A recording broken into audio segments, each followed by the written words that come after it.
Fala, galera, aqui é o Antecipa Podcast. Muito obrigado aí pela presença e audiência de vocês aí nos episódios.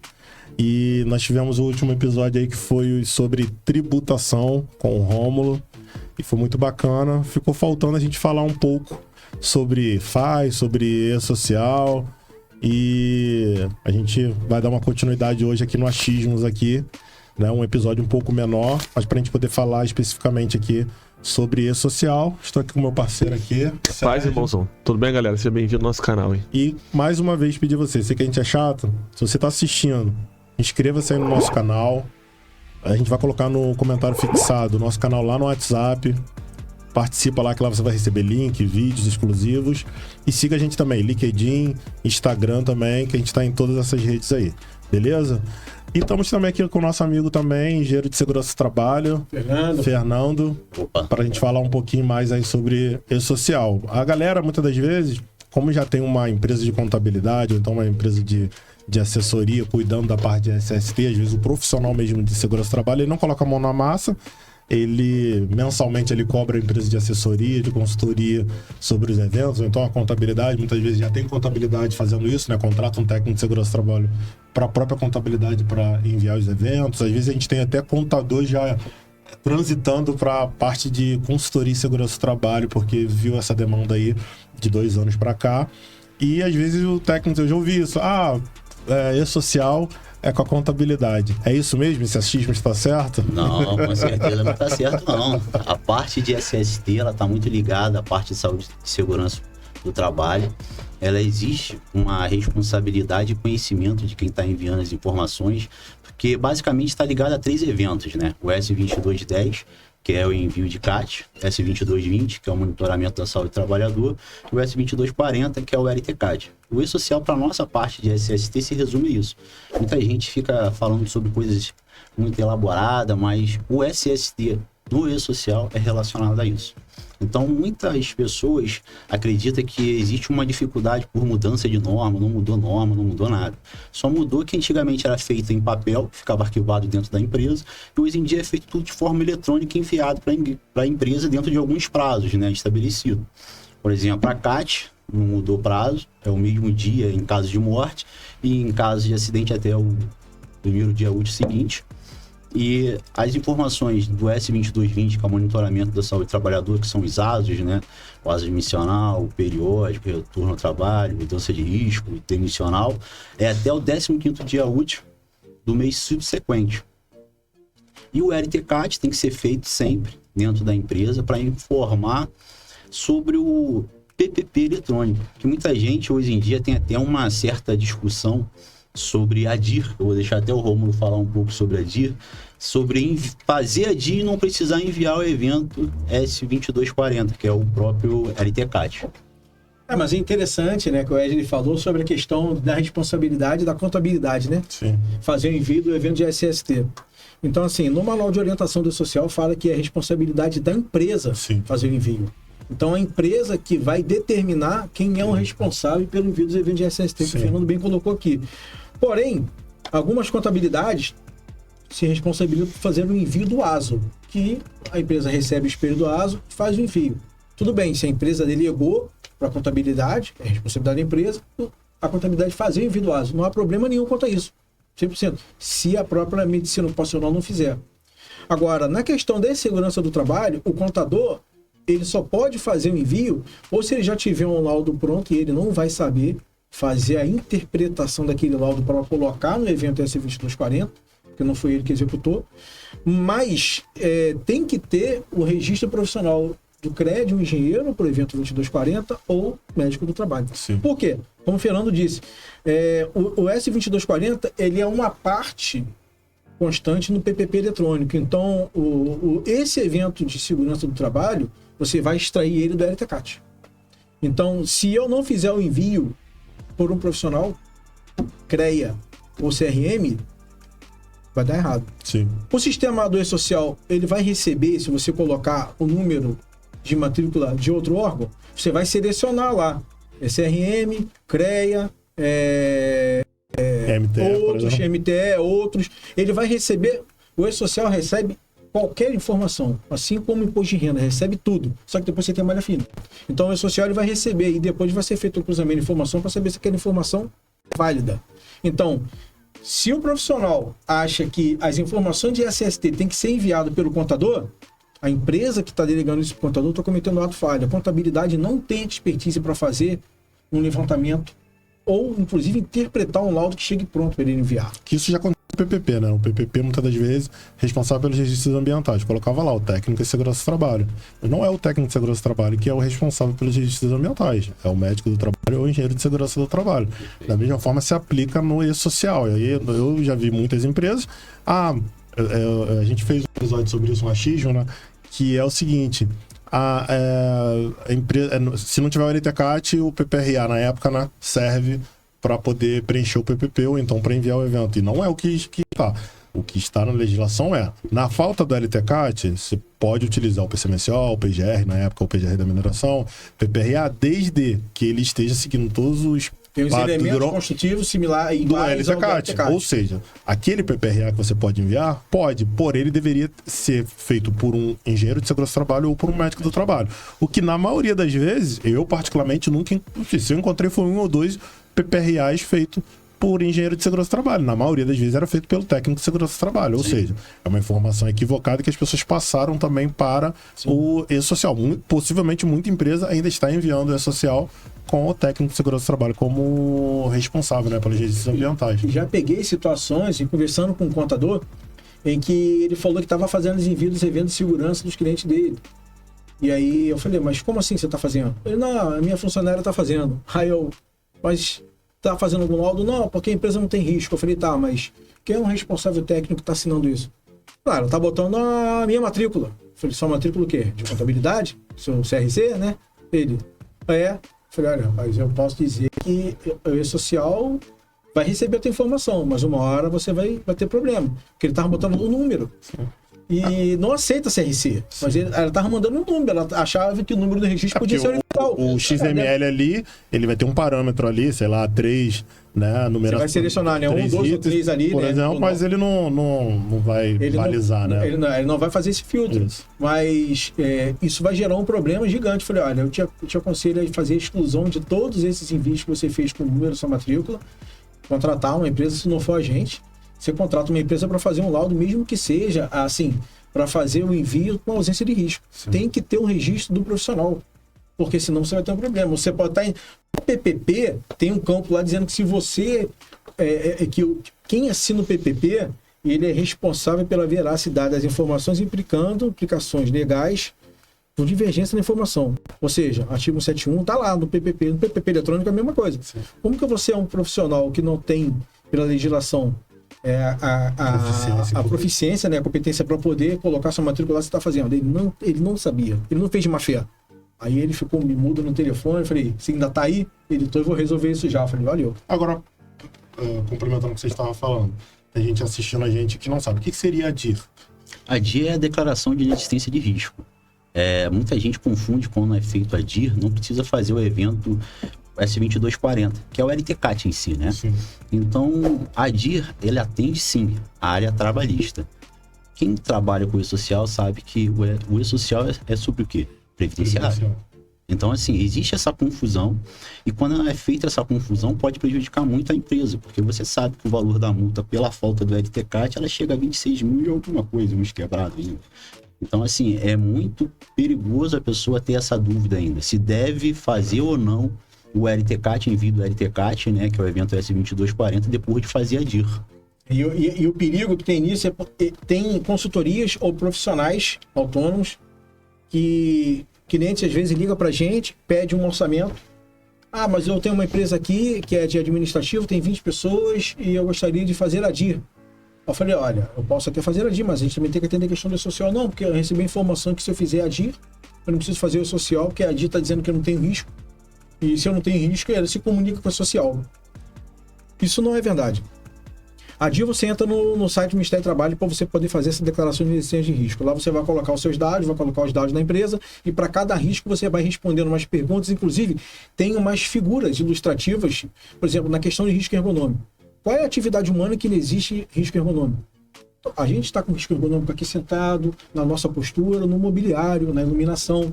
Então, a DIR, ela traz a informação em qual é o grau de risco ergonômico que ela considera como inexistente ou não. Ela escreve a condição e coloca uma imagem. Por exemplo, tem um bonequinho pegando o peso de uma caixa que pode dar um problema na coluna. Ela fala, tem movimentação, material, de transporte de carga. Ela te dá essas informações. Você coloca, preenche lá e manda, você não está mandando isso para o social.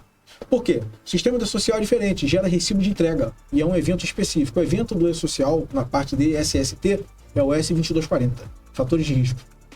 Se você não fizer um envio, no caso de uma empresa que não tem risco, se você não fizer com o código de ausência de risco, você está que é o 09, você tá em desacordo. Então vai apontar que você passou do prazo. Desde janeiro de 2023, as empresas do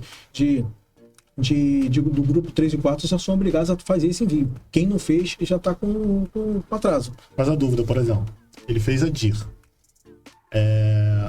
Ele fez a DIR, mas ele tem que enviar o evento S2240 informando que não tem. É isso, correto, né? Exatamente. Ele faz a DIR. Sim. Não significa que ele não tem que enviar o evento S2240. Ele faz a DIR, vai lá no S2240, coloca lá o 09, etc. e envia. Isso. Perfeito. O que pode fazer substitui o LTCAT, a DIR? Não. O fato também não. Na verdade, o que acontece? Como a questão de SST é 100% previdenciária e as informações têm que ser extraídas do LTCAT, em tese, se você manda um código de ausência de risco, significa que você fez um documento base, teoricamente, um documento físico, apontando que não tem exposição a agente nocivo. Mas vamos começar a tratar agora de um assunto mais complexo, que são empresas que têm exposição a agente nocivo. E aí o bicho pega. Sim. Né, Fernando? Sim. Por quê? Supondo que você tem alguns setores que têm exposição a agente nocivo. Eu, como consultoria, né, fui contratado, identifiquei e fiz o envio do evento 2240. Esse evento eu mandei para o social. Só que eu peguei o documento físico e mandei para o meu cliente. O meu cliente pegou o documento que recebeu da consultoria e mandou para a contabilidade. Os dois engavetaram o documento e não fizeram nada.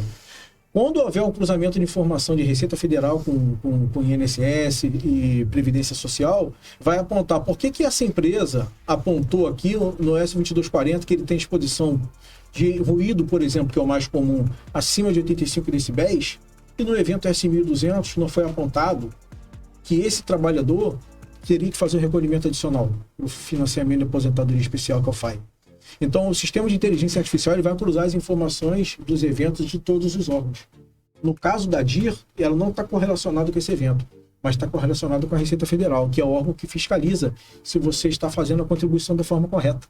Então, imagina uma empresa que paga uma consultoria cara, ela vai lá, faz as avaliações ambientais, identifica e manda o evento, mas não conversa com a contabilidade e com a responsável por fazer o lançamento de folha. O que ocorre? Essa divergência uma hora vai chegar. E tem até 5 anos que é o prazo prescricional para a Receita cobrar isso. Então a pessoa não está fazendo esse envio e está achando que está tudo bem. Eu mandei, passou um ou acha o seguinte, não, o pessoal da segurança enviou, porque não acha que já está tudo resolvido ao enviar o S2240, mas não é o caso. Precisa conversar um com o outro. A gente tem relato de casos de alguns clientes que, olha, eu paguei uma consultoria, ele falou que mandou, mas é só isso. Aí a gente faz uma análise do FAI, que é uma análise de financiamento de aposentadoria especial. O que a gente faz? A gente cruza as informações. Eu peço o LTCAT físico, peço o arquivo XML do evento 2240, pego o PPP escrito do trabalhador, o anterior a janeiro de 2023, e eu cruzo essas informações, pego o evento, o retorno do evento S1200 e faço um cruzamento dessas informações. Essas informações são idênticas do mesmo trabalhador em todos esses eventos? Pego um trabalhador para amostragem, converso com ele e, se possível, peço ele para entrar no aplicativo meu INSS. E aí peço para ele olhar junto comigo lá o que está descrito no PPP dele, porque o que compõe o PPP eletrônico do trabalhador no app meu INSS é o que é enviado no evento S2240. Dentre outros eventos, né, que compõem a estrutura do PPP, a parte de segurança está na seção 2 do PPP que fala de fatores de risco.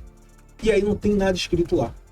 Não tem nada no 1200, mas está no 2240. Opa, identificamos uma divergência. Significa o quê? Que a consultoria fez um envio e não houve comunicação com os demais setores. E isso é prejudicial para a companhia.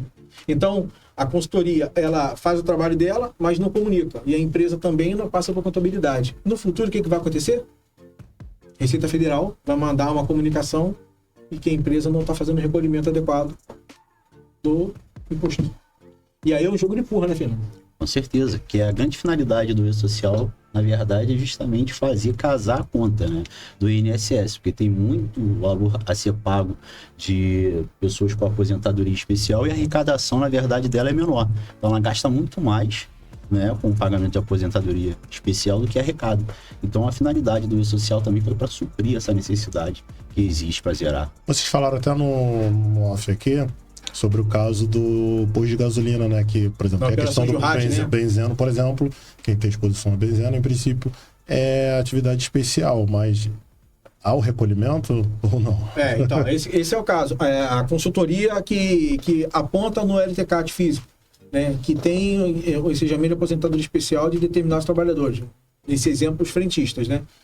E aí, todos os frentistas, se for identificado no LTCAT, aí ele vai fazer um envio das 2240 apontando que ele tem direito. E aí, automaticamente, se não for enviado no evento S1.200 pelo pessoal de folha de pagamento, não vai ser recolhido adicional de 6% de cada trabalhador apontado como exposição a agente nocivo. O que isso implica? Sonegação de imposto.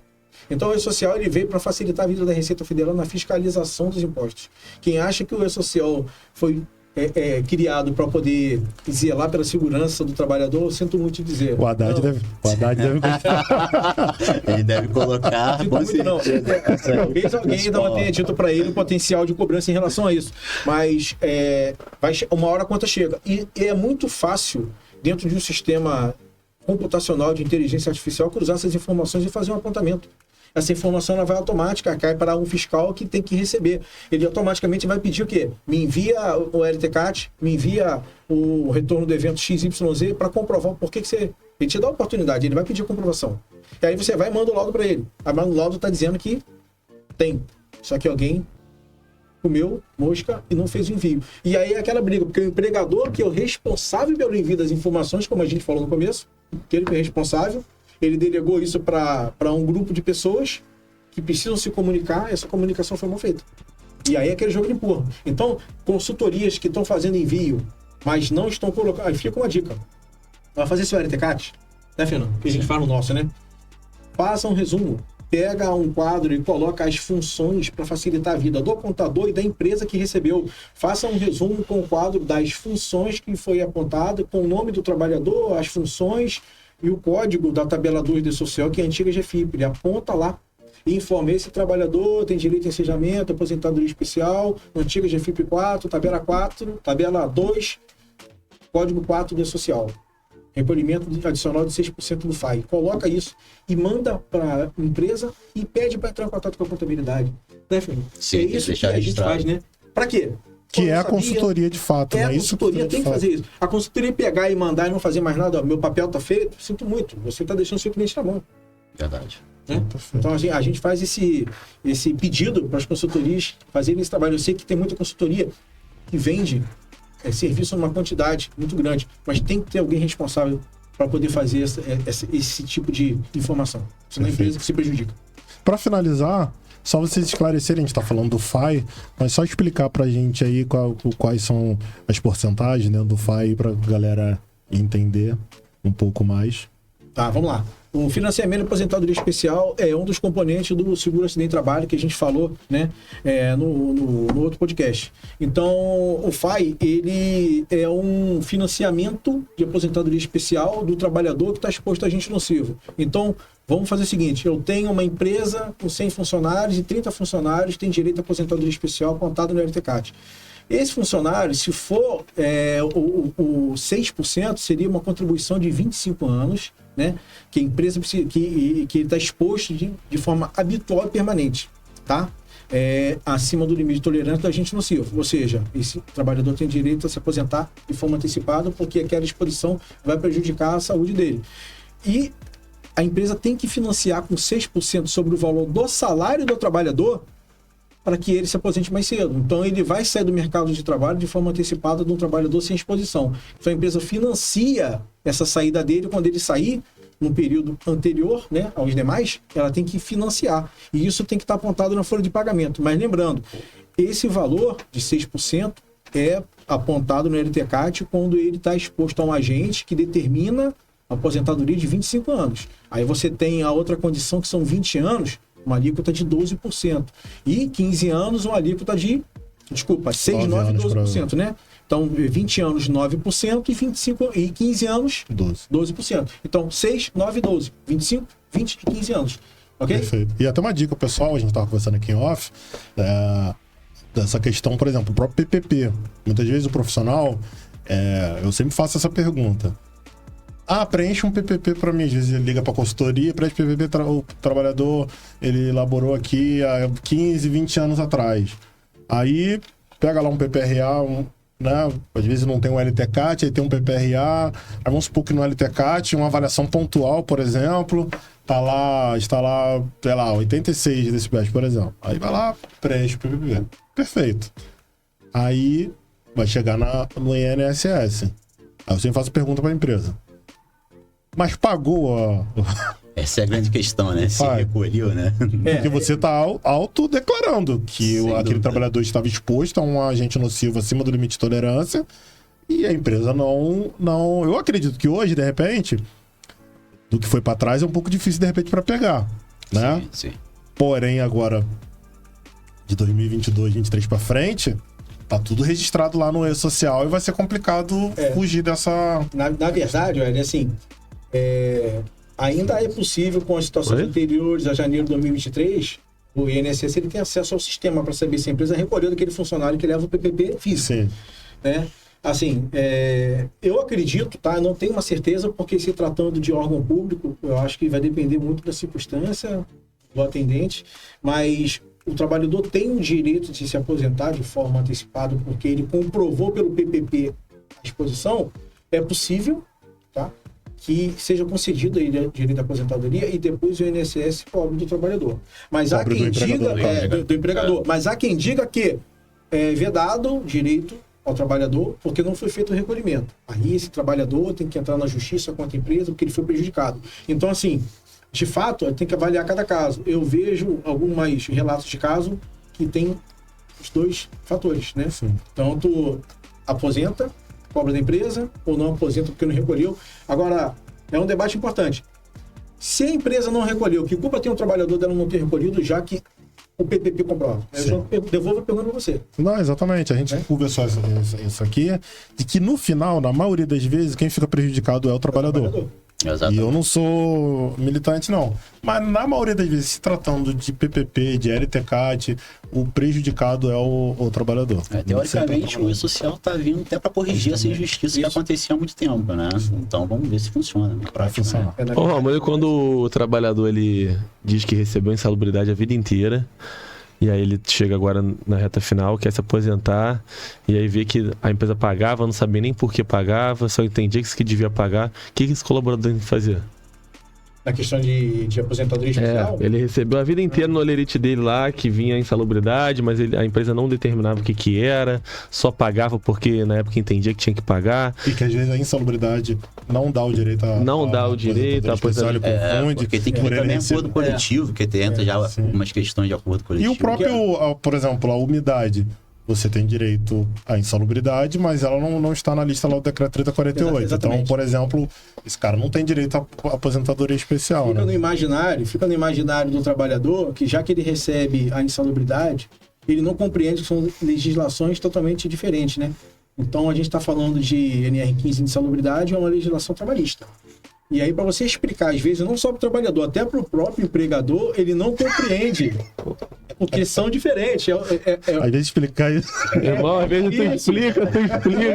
Isso. Então, assim, olha, eu tenho um regime da Previdência Social que tem essa instrução normativa. Aqui eu tenho uma norma regulamentadora com base no decreto. Mas você vê que tem agentes que podem estar na NR15 e no decreto, que ok, E tem situações, como você exemplificou, que não. E às vezes o cara não vai receber insalubridade e tem direito à atividade especial, e o cara nem sabe. Exato. Né? Porque a empresa, não vou entrar no mérito aqui da eficácia, mas ele atenuou através da utilização de EPI, comprovou a eficácia, o cara não tem direito à insalubridade, porém para o ruído, por exemplo, se estiver acima do limite de tolerância, pelo menos é o entendimento do STF, que ele continua com a utilização do EPI, não serve para atenuar, ele tem direito à aposentadoria especial. Sim. Né? Então, assim, essa questão é tabu. Porque, vem cá, isso acontece comigo, né? Tem insalubridade aí, mas eu tenho direito à aposentadoria especial? Não. Mas por quê? Aí você fica meia hora explicando. Mas tá errado. Então, assim, olha... Essa semana eu tive no grupo, assim, tem uma situação, com o cliente, mas eu estava num grupo, que é um grupo especificamente para a questão, até quem é o criador desse grupo a gente vai trazer aqui no Antecipa. E aí era um técnico, um engenheiro, não sei, e ele com a dificuldade de entender isso. Aí a menina até desistiu, falou, você tem que... Foi até um pouco ignorante, falou, você vai ter que comprar um curso aí pra você poder entender e tal. Então, chegou os ânimos se E pra finalizar, o pior é que tem consultorias que entregam o LTCAT de insalubridade. Quando chega na conclusão, tá lá, o trabalhador tem direito à insalubridade. Cadê a conclusão da aposentadoria especial? Então, assim, tem muito. Então, o mercado virou uma papelaria, né? Você tem qualidades ruins. Você pega engenheiros que estão carimbando laudos e estão deixando estagiários fazerem. Aí não vai entrar na questão de fator de dose, já tiveram exemplo aqui, né? Que é 3, que é 5 e tal. Mas o que tem de LTCAT, com conclusão de insalubridade e periculosidade... Sim. É que, né? Pra finalizar, que eu não sou nem contra ter desde que esteja separado. Porém, confunde o empregador também. Desde que você tenha a conclusão dos 3. Eu também não gosto de fazer num documento só. Eu faço separado. Você... Já é difícil explicar verbalmente, imagina no papel. Eu faço separado. Exatamente. Mas se for fazer junto, fazer um LIP, né? Você coloca a conclusão de cada um. Fica mais fácil de explicar. Agora, omitir é complicado. A aposentadoria especial no LTCAT. Pessoal, muito obrigado aí pela presença de vocês. Obrigado. Satisfação. Foi 2 aulas aí pra gente. Se deixar, a gente fica aí até 5 horas aí. O jabá, né? Sim, a hora do jabá, né? Estamos lá no Instagram, né? FR Consultores Associados, frconsultoresassociados.com.br e também lá no LinkedIn, tá? Nós somos especializados na questão de mensageria de eventos de SST no meio social. A gente pode contar conosco, a gente ajuda vocês, as empresas, inclusive, se tiver que dar uma assessoria, treinamento para os técnicos que estão começando aí e querem regularizar, só entrar em contato conosco. Fernando FR. Perfeito. Show de bola. Ó, galera, segue a página deles aí. E eu vou levar o Romulo lá na empresa, tô falando sério. Vou levar e vocês vão acompanhar o resultado. Valeu? Show de bola. Pode seguir que vocês vão ver nas nossas redes aí. Tamo junto, forte abraço. Até a próxima. Valeu, pessoal.